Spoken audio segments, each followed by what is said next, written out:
Hello student, मैं Nirmala Sahu, intermediate class 11th, Marwari college Ranchi. आज आप लोगों को ये संध्या के बाद की अंतिम पंक्ति मैं पढ़ाऊंगी। इतना समय तक हम लोग पढ़ रहे थे ये कि किस तरह से एक गांव का सुमित्रानंदन पंत ने संध्या के समय का जीवन चित्रण इस कविता में कर रहे हैं। आज हम पढ़ेंगे लास्ट अंतिम पद है, अंतिम कविता है। दरिद्रता पापों की जननी, मिटे ज्यों के जनों के पाप, तापम भय सुंदर हो अधिवास वसंतन, पशु पर फिर मानव की हो जय।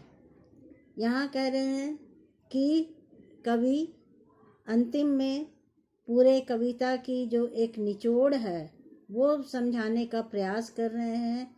कवि कह रहे हैं कि यहाँ जो दरिद्रता है, गरीबी है, वो क्या है, वो पाप को जन्म देती है। हम देखते हैं कि जहाँ पर गरीबी होती है, जिस घर में दरिद्रता होती है, लोगों के पास पैसों की कमी होती है, वहाँ पर लोग आपस में ही लड़ते झगड़ते रहते हैं। कुछ न कुछ थोड़ी सी बात में भी लोगों का मन मुटाव होता रहता है, और ये बहुत ही अपने आप में ग्लानि भरा वातावरण उपस्थित कर देता है।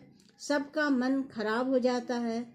आपस में जितने भी लोग परिवार में होते हैं वो एक दूसरे को देखना भी पसंद नहीं करते, वह एक दूसरे से वो कटते हुए नजर आते हैं। मिलवर्तन नहीं रहता, लोगों में प्यार की भी कमी हो जाती है, लोगों में सहनशीलता नहीं होती। थोड़ी थोड़ी बातों को लेकर के लोगों में आपस में नोक झोंक झगड़ा झंझट होते रहता है। ये हम आम दिनों में भी देखते हैं, अपने घर परिवार में या फिर अपने समाज में भी देखते हैं कि किस तरह से जहाँ पैसों की आर्थिक तंगी होती है वहाँ पर लोग ये जो आर्थिक तंगी की वजह से लोगों में प्यार की भी कमी हो जाती है। तो कवि इन्हीं बातों को, यहाँ गांव के जो ग्रामीण अवस्था है, लोग कितना भी मेहनत करते हैं तो वो अपनी जो जीवनचर्या है वो दुखी वाला जीवन ही व्यतीत कर रहे हैं। मिटे जनों के पाप ताप भय, सुंदर हो अधिवास बसन। कहते हैं कि सभी लोगों के पाप दुख और भय नष्ट हो जाएं। ये कवि सोच रहा है कि जब सभी लोगों के पाप दुख और जो भय है वो नष्ट हो जाएंगे तो सभी अच्छे तरह से जीवन व्यतीत करेंगे। सुंदर हो अधिवास वसन तन, पशु पर फिर मानव की हो जाए। पशु पर मानव की जय, इसका कहने का अर्थ क्या है कि हम पशु पर विजय पा लेंगे। पशु मतलब क्या है? पशु मतलब हम समझते हैं जानवर, लेकिन क्या जानवर पर विजय पाना है? नहीं। जानवर रूपी जो हमारे अंदर व्यवहार है, जानवर जैसा व्यवहार है, उस व्यवहार पर हम अपने आप को पर अंकुश लगा सकते हैं और अपने आप को हम सुंदर बना सकते हैं, अपना जीवन भी सुंदर बना सकते हैं। जो हमारे अंदर एक पशुता की भावनाएं आ जाती है लोगों के अंदर कि थोड़े थोड़े बातों में एक दूसरे के ऊपर चढ़ बैठना, एक दूसरे के ऊपर मारा पीटी करना, या जो भी झगड़ा झंझट करना, या किसी की बातों को सहन नहीं होना, ये है पशुता। लोग एक दूसरे के में बुरे भले शब्दों का इस्तेमाल करते हैं। वो जो इस्तेमाल है, वो शब्दों का जो गंदी बातों का इस्तेमाल होता है, उन सब पर चीज़ों पर विजय पाना, उसी को कहा गया है यहाँ पर पशुता पर मानव की विजय होती है।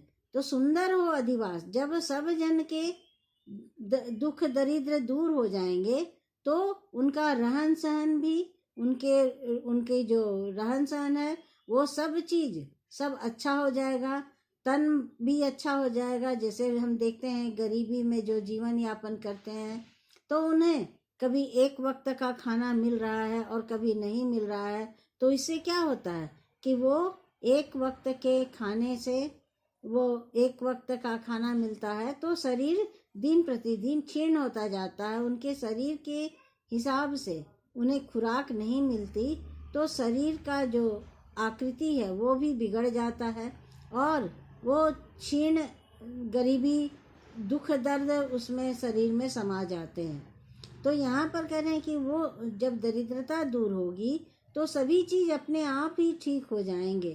तन पर लोग अच्छे वस्त्र भी धारण करेंगे, अच्छा भोजन भी करेंगे और मन भी अच्छा होगा, मन भी प्रसन्नचित्त रहेगा।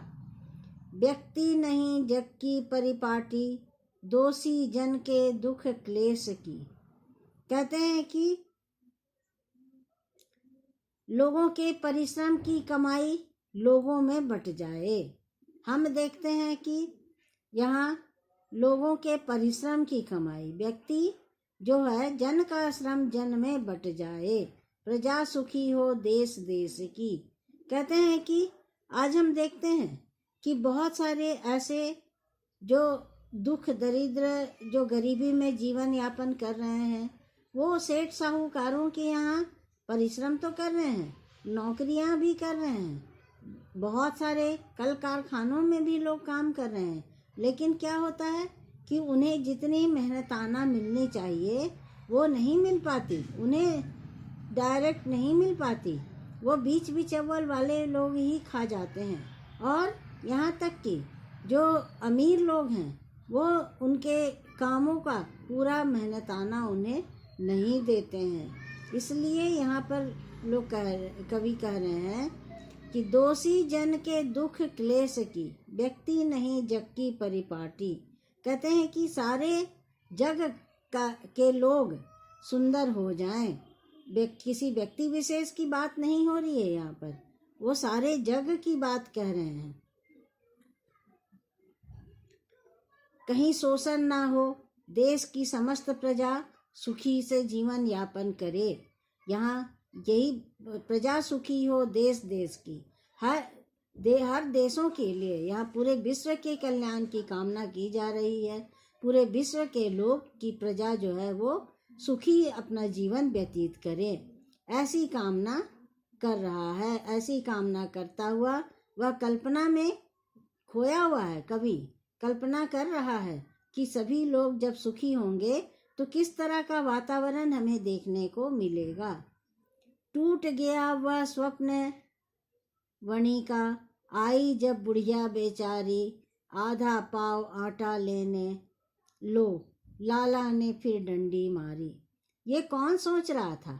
ये कवि तो अपनी बातों को लिख रहा है, लेकिन ये लाला एक जो व्यापारी है, वो गांव का छोटे मोटे किराना दुकान का एक दुकानदार है, वो लाला, वो ये सोच रहा है कि जब पूरा संसार सुखी जीवन व्यतीत करेगा तो किस तरह का वातावरण उपस्थित होगा। लेकिन उसका स्वप्न भंग हो जाता, वह जीते जी या बैठ करके ही वह स्वप्न देख रहा था। टूट गया वह स्वप्न वणी का। कहते हैं कि वह वणी कहते हैं व्यापारी को, तो यहाँ वह व्यापारी का स्वप्न, जो वो मन की एक जो दूरदृष्टि थी, वो सोच रहा था, वो दूरदृष्टि, वो स्वप्न, वो टूट जाता है। कब टूट जाता है? जब एक बुढ़िया उसके दुकान पर आधा पाव आटा लेने आती है। आई जब बुढ़िया बेचारी, आधा पाव आटा लेने लो, लाला ने फिर डंडी मारी। अब आधा पाव आटा लेने के लिए एक बुढ़िया आती है और कितना भी वह सोच रहा था कि हमारा जो संसार है, हमारा जो कर्म है, वो एक अच्छे कर्म में परिवर्तन हो जाए, लेकिन जब बुढ़िया आटा लेने आती है तो लाला का दिमाग फिर उसी ओर घूम जाता है और अपने जो व्यवहार था, उसका हमेशा का व्यवहार था कि किसी तरह हम 2 पैसा ज़्यादा कमाएं, वह तौल में कम दे देता है, उसे आटा में डंडी मार देता है। चीख उठा गुग्गू डालों में लोगों ने पट दिए द्वार पर। अब कहते हैं कि डालों पर बैठी जो घुघू चिड़िया थी वह बोल उठी मतलब उसकी आवाज़ निकल गई। लोगों ने अपने दरवाजे बंद कर लिए थे। बस्ती को लोगों ने पट दिए द्वार पर, लोग अपने अपने द्वार पर बंद कर लिए थे। निगल रहा बस्ती को धीरे गाढ़ अलस निद्रा का अजगर।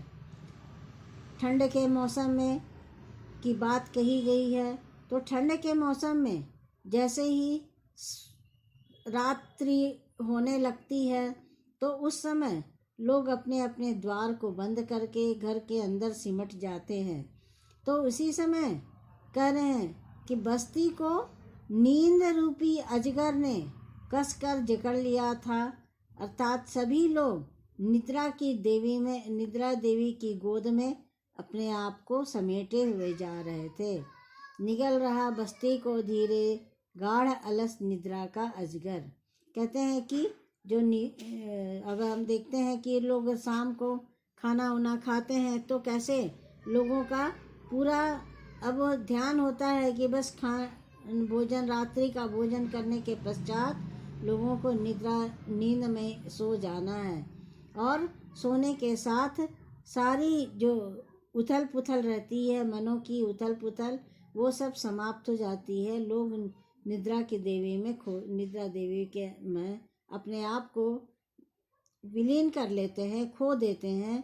और सोने के बाद कुछ पता नहीं रहता कि हम क्या सोच रहे थे।